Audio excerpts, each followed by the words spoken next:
Hello everyone, and welcome to the final episode of The Future of Desire. Here I have Ghalia Bustani, a retail strategist, academic, and four times author who has dedicated her career to decoding how spaces, storytelling, and customer journeys shape desire. With nearly 2 decades of experience in retail transformation, she has worked across consulting, teaching, research, from pioneering pop up retail strategies to curating immersive luxury experiences.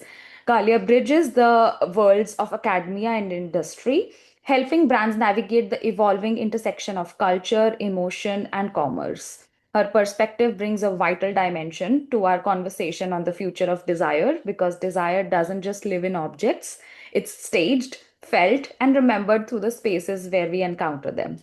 Welcome. I'm happy to be here. Thank you for having me and for this beautiful topic. Yeah, the pleasure is all mine. So I think let's just dive into it. So my first question to you would be, you've called a retail a stage for storytelling. So in your view, how does physical space engineer desire differently than digital campaigns or celebrity influence? Well, I believe that it's important to highlight today and more than ever that even though digital has taken an important part of our daily conversations in retail, physical retail environments are still as important, if not more important than ever. However, you mentioned earlier this aspect of theatrical spaces, how the space has become more engaging. Right. And it's true that today retail managers have understood that there's an opportunity within that retail space or retail physical realm to get in touch with customers, into conversation with customers, and certainly to get customers putting their more effort and more action. So we're not just going into choreography or control as we used to at this multi-sensory marketing age. Today, in an omni-channel context, we're putting together online, offline, or maybe phygital integrations, combining it with communications, with design to move from this two-dimensional to a three-dimensional space. So the physical space becomes an environment where I can feel, I can touch, I can smell, I can engage, or maybe I just disconnect from everything. This is also one type of behavior, disconnect from time. And I can, within this enclaved safe space, live another type of experience, conversation, and maybe a unique moment with the brand. So I don't know if we might also go into the orientation of orchestrating space. In that sense, it's important today to see how brands, luxury brands, are creating a sort of narrative into space, and within that narrative, we are giving the customers the opportunity to become the protagonist, and we are creating some kind of retail drama, this retail dramaturgy helping us writing a sort of scene and inviting customers to perform whenever they're visiting the store. So it's shifting also the orientation of our store design. And we are moving the store from being a mere space of accessing a product into a type of institution in which we are reorienting the purpose of their visit. So we are hosting talks in the space, we are integrating cafes, we are doing some kind of exhibition. It's becoming more of a meeting environment in where we are transcending beyond this mere transactional relationship that we once aimed for in any way possible. So maybe finally, to conclude on this point, I would believe that um, all of these elements that we have integrated into the physical store are transforming it into a story. And this story is allowing the customer to live an experience and then have a certain imprint of that experience, making the relationship with the brand more personal and enduring than ever. I hope this Yeah, it answers does. the.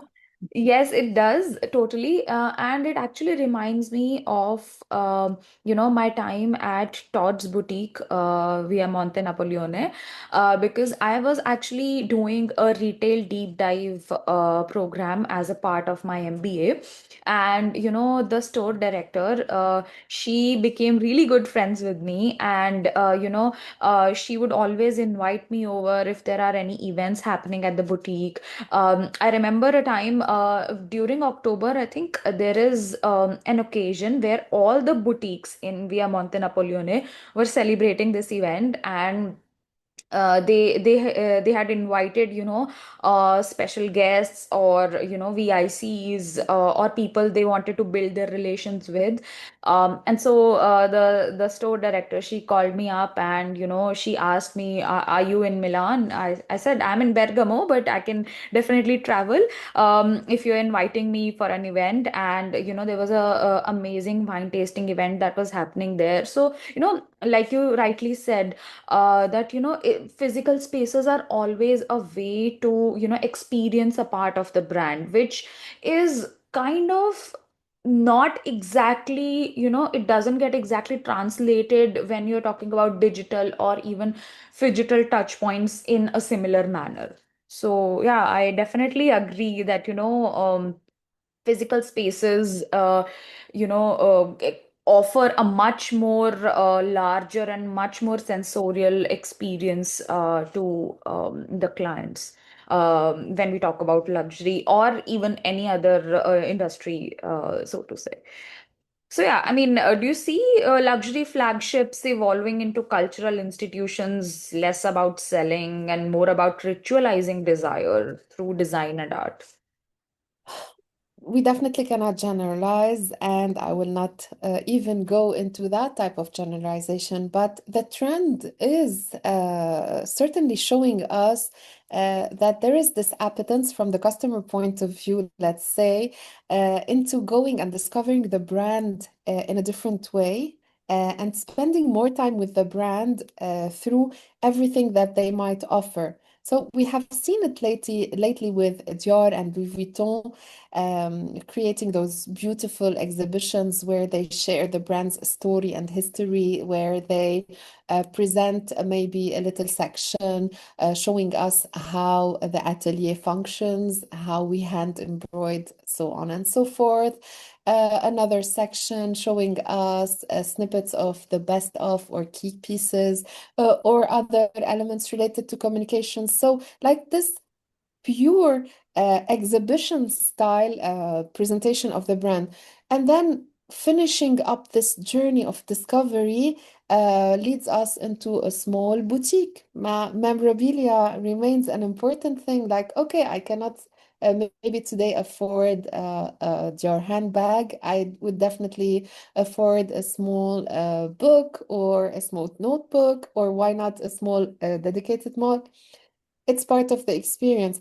And at the end of the day, if I have the time, why not finish this beautiful journey and this beautiful time I spent engaging and discovering the brand differently, to have a little coffee or maybe dine at the restaurant. So this is just one way in which flagship stores have been transformed to create experiences, as we said, that go beyond that transactional relationship. And I think it's not bad to do it, because if the customer is willing to get in contact with the brand and grow eventually into a long-term customer, this might be a good way to just capture, to just share the value of the brand and why are you paying so much for that product whenever you're coming to the brand. And we also have to be rational in the sense that today it costs a lot to produce a luxury item. Definitely. So therefore, we might need different sources of income to support our luxury business model. Are these also ways, very subtle, on one hand, to help the brand increase cash flow and keep cash flow running, and on the other hand, also keep the customer coming in and flocking in, and maybe having more people on board than with those, let's say, ancient traditional ways of communicating the luxury business or the luxury consumer. Voila. So it's interesting to see things and also to take time into observing this phenomenon. It might be very exciting on one like direct observation, saying like, "Wow, this is so cool. Let me just go and jump that one bandwagon and do the same." But we have to also be very careful that these types of businesses also need a lot of investment initially to be set up before being operated and then operational and functional. So there is also a call for retailers maybe to take this in a calmer way. And then if there is an opportunity to just go and do it because it serves the brand well. Yeah, I mean, I think you rightly pointed this out. I also feel that democratizing access to luxury brands can be a way to, build or increase the revenue streams. But at the same time, there are debates happening that, if you open up such avenues for everyone, will luxury remain luxury, or so there is still a debate going on as to should these brands do this. But again, you know it is highly it is, right now, very difficult, and also logistically, a lot of burden or a lot of strain that is happening on the luxury brand. So I feel, some way or the other, they need to find a way to, keep their cash flows, with different revenue streams, like cafes, or like other entry level products, and simultaneously building on their legacy products, like handbags or other things. So yeah, I also remember the memorabilia that you talked about. Even though I myself can't afford any of those expensive products, but then I definitely save a coaster from Ginori, or notebook that we got from Todd's, or any other, any small piece of memorabilia that I have. I think I've saved it, and I really cherish it, and my memories that are related to that brand for me. So yeah, it's really interesting. So your research on pop-ups is fascinating. I mean, you keep traveling and trying to find out what new is happening in the pop-up retail. So what makes a fleeting temporary space, more desirable than a permanent boutique? Um, well, certainly, time creates that desirability because people just fear that if they miss up the time and don't have the opportunity to visit whatever event or pop-up, they will just miss out on a lot of things. This is like very human, let's say. True. I mean, Um, you very truly pointed this out, because I remember the Milan Design Week, And there are so many pop-ups around Milan, in Brera, or in Via Monte Napoleone, all across near Duomo. And I would be with my friends, and we would be running from here to there, just so Like how we can get that small piece of goodie from. I remember there was this Valentino pop-up, and they were giving out sunflowers. And we were just so excited that oh, we'll get some sunflowers. And by the time we reached, there were no sunflowers. And I was really very sad. But then I get the excitement of chasing those pop-ups, and then ultimately getting the piece of the brand that you want to save for yourself. So time is actually of utmost importance for pop-ups.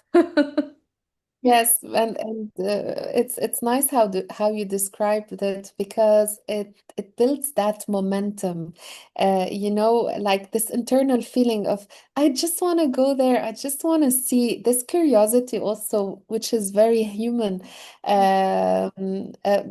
creates a different feeling. With regards to what we might perceive towards the brand customer relationship. Now, it's really interesting to also highlight this because if the brand wants to build up that momentum with the customer, it should keep it, it should build on it, and it should capitalize on it. Yeah. So we will talk about that in a few. But first of all, if we're talking about ephemeral spaces, we're definitely talking about a variable, which is key in that equation, and it is scarcity of time. Now, the pop-up can be definitely used for a brand's meeting several objectives. Might it be an experimental, an experiential, a narrative, an educational, you name it. The most important thing, however, is to be able to stage the pop-up and through the narrative's intensity,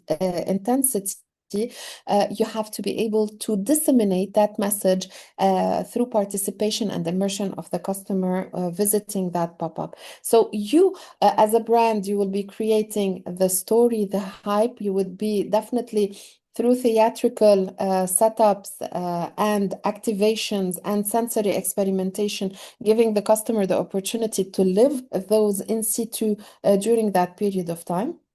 And then the most important thing is to be able to program in the best way possible, which should stay haphazard in a way or another, those momentums to make that pop-up store come to life and to make you feel alive whenever you're visiting the pop-up. So these are two elements that are very much important.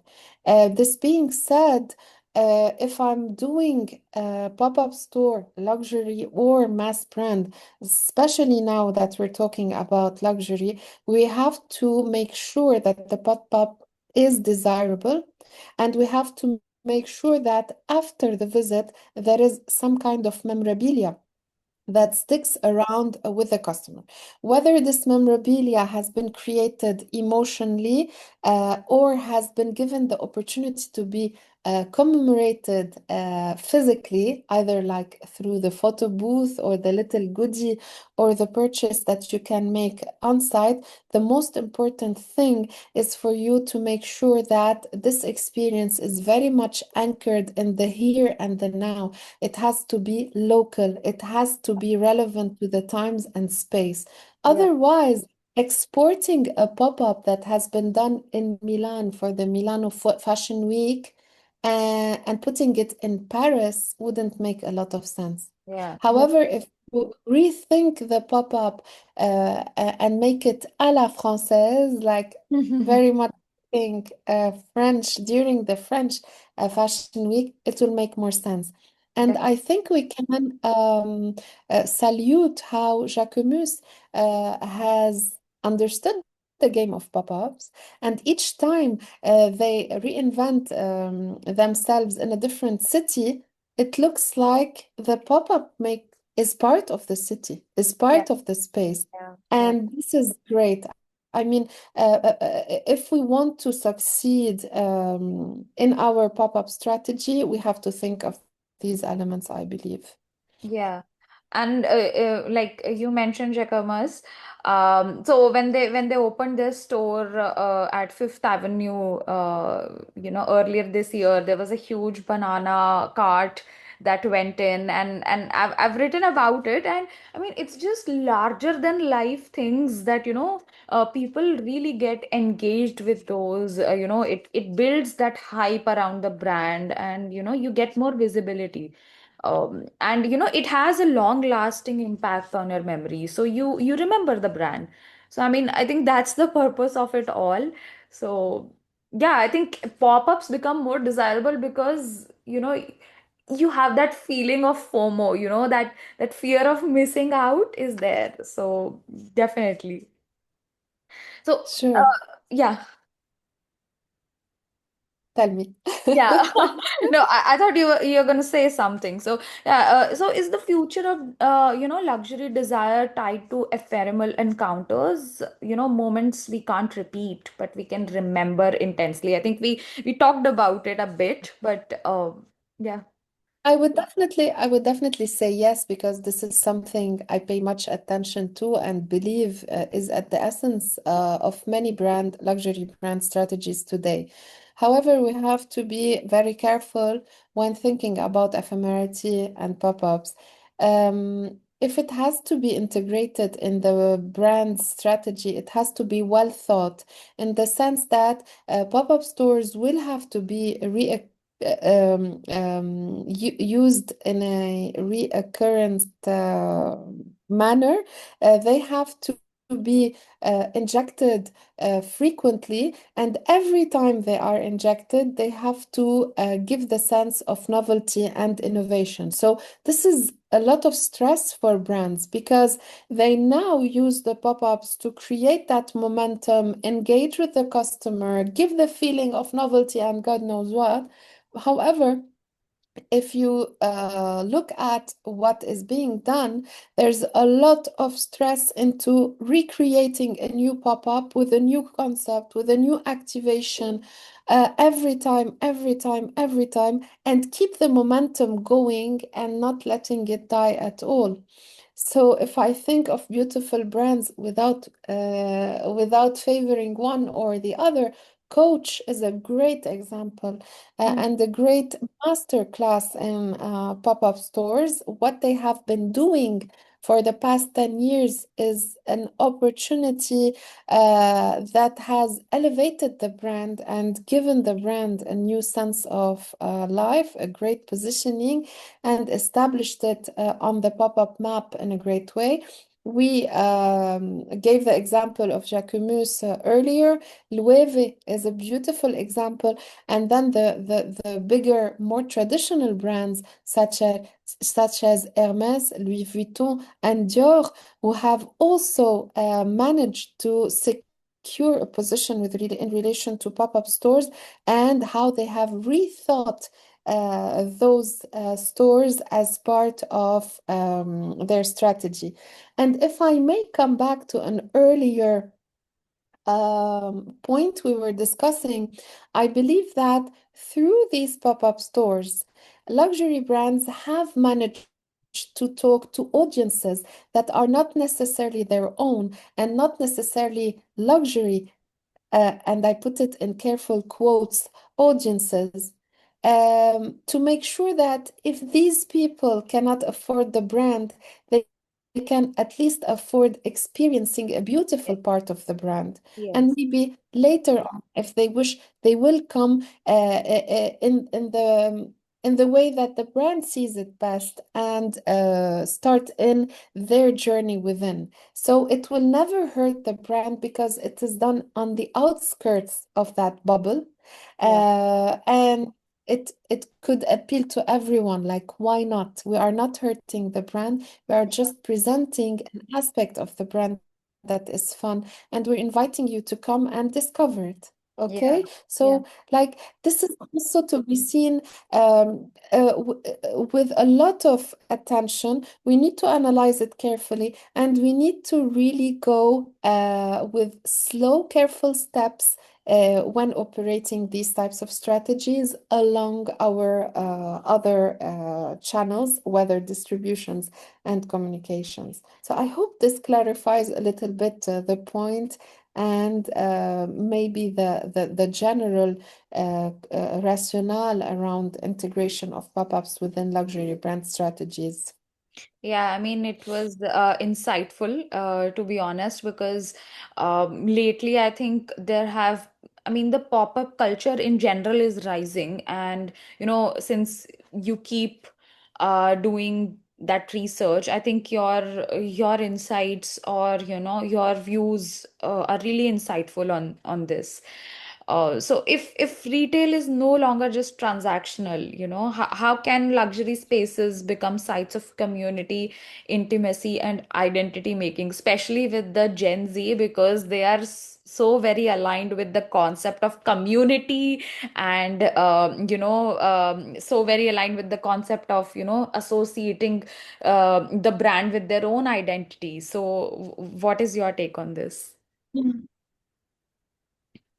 If we follow our initial line of thought by saying that retail has merely become transactional and is developing towards being social, Mm. in a sense where the retail space becomes a place where people meet, learn, experiment, co-create, and this definitely delivers a true meaning to the brand customer relationship. Now, luxury spaces, I believe, are becoming more of community sites. They are shifting from the monologue, like I dictate, I tell you what you want to be, Yeah. and being more open towards dialogues. Like, let's host a conversation. Let's also listen to what you would like me to give you or how you would like us to proceed together. So, practically, that looks like giving the opportunity to have more workshops with artisans, meeting the members, hosting exhibitions, curating events, integrating some creative local sessions like mentoring programs, Yeah. debating, storytelling.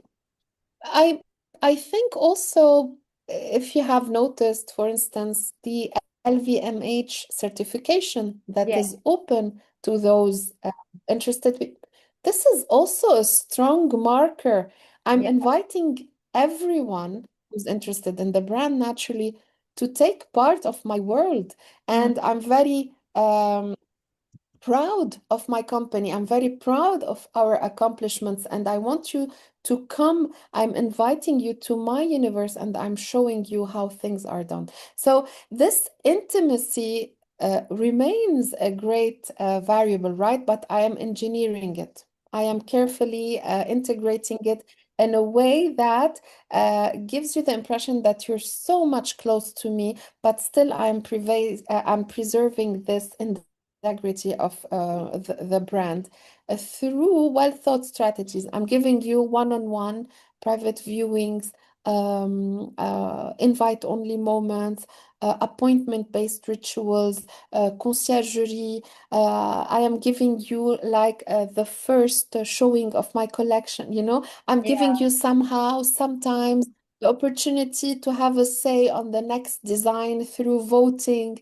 Mm. Um, it's interesting, right? But why not? Because at the end of the day, the customer is the one who's going to consume and wear the brand. If we're talking about fashion, or maybe in food, he's going to be consuming your product. So, yeah, I mean, I believe that the future is reserved to those curated contexts and curated moments, knowing that ownership will only be the pathway to status. People will not be judged by whether they can afford a handbag or not. It's rather having the opportunity to go speak with the artisan who's going to construct your next pattern for your next handbag. It might also go into that sense, right? The handbag could be bought in store, but this one-on-one is not something that everyone has access to it. Right. So I'm moving from owning towards I'm living a story with you. I'm sharing a moment with you, dear brand and dear customer, if we're having that conversation moment. So I believe that, in my opinion, it's very important to highlight these and to keep them in mind and to understand that today, okay, now we're all talking Gen Z, Gen Z. I don't know if the Gen Z anyway perceives luxury ownership in the same way that older generations, and let's carefully use the word older in that context. For them, ownership means the same thing that used to mean to other generations. And at the end of the day, do they really value the product or value the experience of accessing the product and the story behind it? This is the real question today, and I believe that we need to pay a lot of attention on answering that question.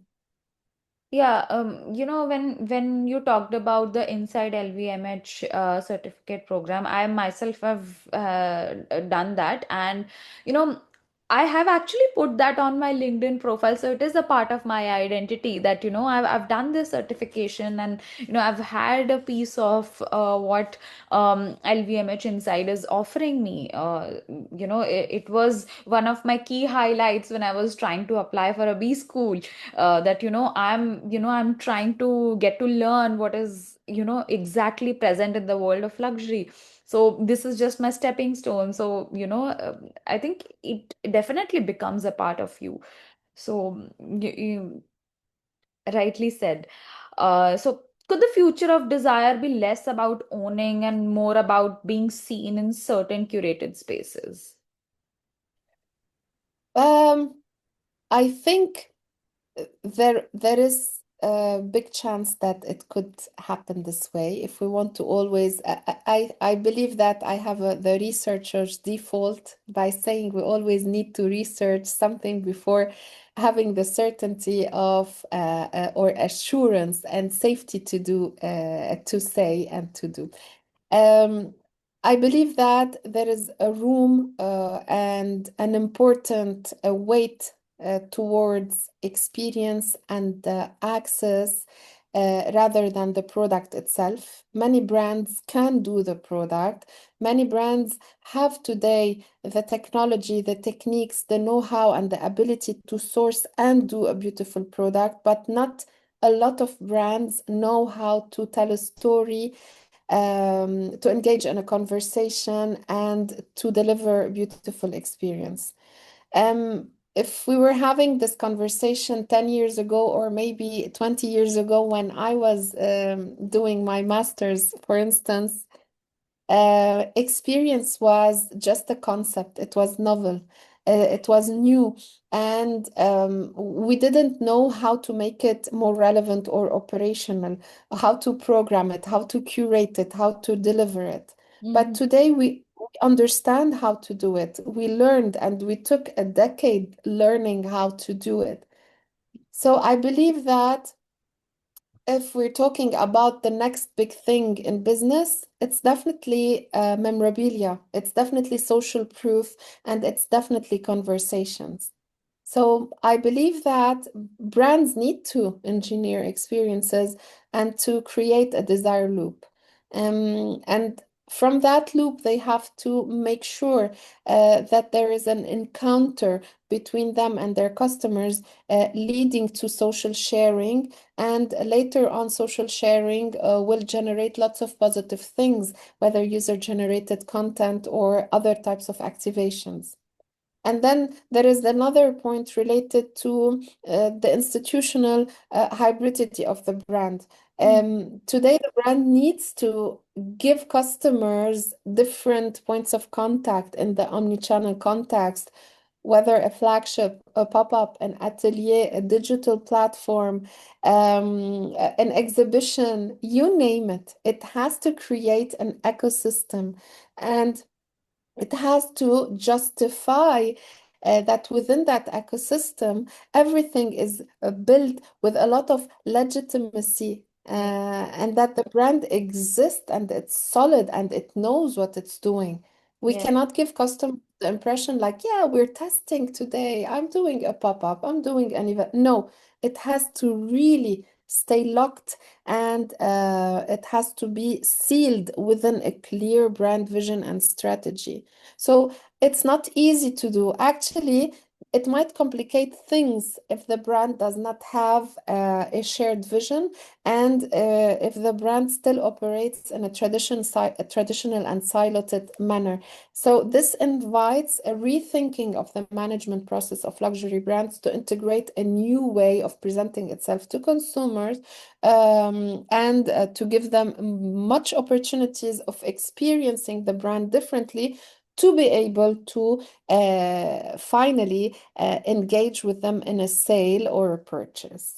So I believe that if today I can look at like one piece of advice, like treat desire as a choreography. It's not enough to just have things delivered to consumers. They don't want things.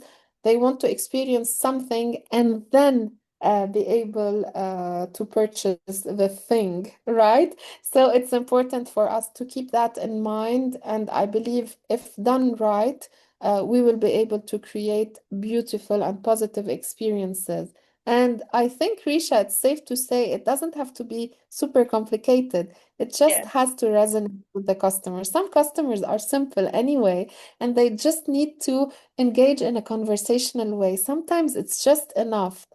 Yeah. You very interestingly mentioned that, it's more about, feeling connected to the brand is what when people feel that they are a part of the brand, they really want to feel associated with the kind of experiences the brand is offering. So definitely, I mean, you move between academia and consulting. So from both lenses, what's the most surprising shift you see in how desire is being staged in retail today? Um, wow. The most interesting shift is that desire is made more accessible, I think. Mm-hmm. Um, we used to feel, especially with regards to luxury, we used to always have the impression and feeling that the luxury brand is an unattainable brand. And we understood, naturally, it would be only reserved to those being able to pay the ticket for the Yeah. access. But there are always two sides of the coin and two ways to see things. I mean, if you're going to a new country and visiting a castle, you can have a look at the castle, but it doesn't mean that you're king, queen, or princess, right? I Yeah. mean, Yeah. you will have the opportunity to live that experience, but it does not mean that you can have access to Mm. it in the sense of being able to consume it in the rightful way. But on the other hand, if we feel that there is one way to put things and to answer that question, I believe that we have given an opportunity and a beautiful opportunity of accessing the luxury brand and looking at its beautiful elements. And if this is meaningful to us and if we would like to grow with the brand in a way or another, so be it. Now I understand, and I am more educated as a customer to do Yeah. so. Otherwise, it's an opportunity of discovery. Why not? It will not be a taboo, Yeah. and everything would be legitimate. So it's also important for the brand. Mm-hmm. And finally, I could safely say that as a consumer, and even if I can afford luxury, does not mean that I have to definitely like the brand and afford it. Yeah. So that's some brands could like, some customers could like brand A and not brand B, Yeah, I but mean, it it's a also very means personal choice. Yeah. exactly. Yeah. So it does mean that some luxury consumers of brand A, let's say Dior in that case, and who consume the brand, might be the ones who are very novice with another brand Yeah. B, let's say Louis Vuitton or Chanel, who might want to explore it from the outside, like the cafe, the restaurant, the Yeah. spa, some event, but not necessarily from the inside because they just don't resonate with it, and that's okay. Yeah. So I believe that if we also have the opportunity, but this is a management perspective, to understand that there are these different profiles of people. Hmm. So what? So it's really understanding, having the right insights as a retailer and as a brand, listening to consumers, seeing truly the Yeah. typology of consumers that could exist with regards to what they want, not Yeah. only their profile, CSP A plus, A minus. I mean, this could be at certain points not be real and realistic. And at the end of the day, see if we are willing to take or onboard that customer and raise him or her to become one of our own. It takes also Yeah. time to raise customers, and there are different ways of doing so. So, Yeah. yeah. I mean, in luxury, I feel the marketing funnel is a bit longer in terms of duration, I feel, because you know, if I talk about the older generations, as you previously mentioned, I think they were kind of brand loyalists. So if you are stuck with this brand, I've or a couple of brands that you prefer for, different needs, I think people used to be very loyal with those particular brands. But these days I feel things have become more trendy, or people align themselves more with the trends, or they really feel that, oh, this product is something very interesting, and I really like it.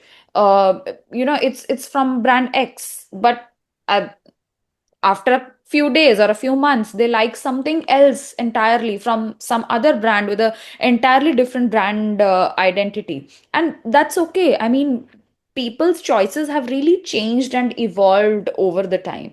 So people I mean, Mhm. with the social media coming in, and you are more and more aware of the new drops that the brands are coming up with, and they really don't want to settle for one thing. They want to experiment with the multiple things and then understand who they really are, or which brand or which brands do they align themselves with. So yeah, Mhm. I think we had a very interesting conversation today. Indeed.